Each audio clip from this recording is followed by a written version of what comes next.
Right now, 9 COVID-19 vaccines are in or near the large-scale human trial phase, but enrollment of minorities in trials remain a challenge. This despite a disproportionate number of African Americans impacted by coronavirus. Hashar Qureshi reports. This pandemic is black, is brown. Earlier this month, ads like this from the National Institutes of Health began airing, asking black people and Latinos to volunteer for the coronavirus vaccine trials. Help us find the vaccine that best serves our communities. Operation Warp Speed may be moving quickly, but pharmaceutical companies are having a difficult time getting black and brown participants. What we really bring to the table is moral persuasion and encouraging our population to participate in safe and ethical clinical trials. Reverend Anthony Evans is the president of the National Black Church Initiative.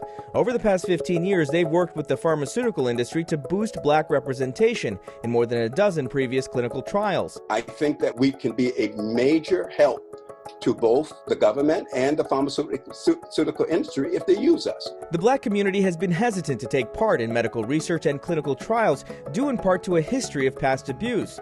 Most infamously, the 40-year Tuskegee syphilis experiment that used black men to study what happened when the disease went untreated. They were just basically experimented on without their knowing about it or their understanding what was happening.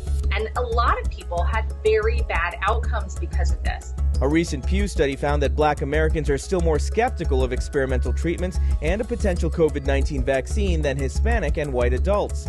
Add to that, most of the current trials are recruiting mainly online, something experts say often results in mostly white people enrolling. We will know more and be able to do a better job in caring for our friends and patients of color if we have more participation in these trials. Moderna had to delay trials because of a lack of diversity.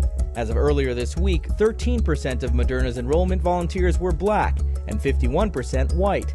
At the same time, only 8% of Pfizer's volunteers are black and 75% white. They are going to have a significant shortfall of data when it comes down to African Americans and other groups, especially Latinos, and simply because they have not made the efforts.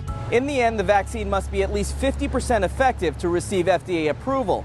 Experts say without a diverse group of volunteers, it may be difficult to know just how effective and safe it is across races. Reporting from Chicago, I'm Hashar Qureshi.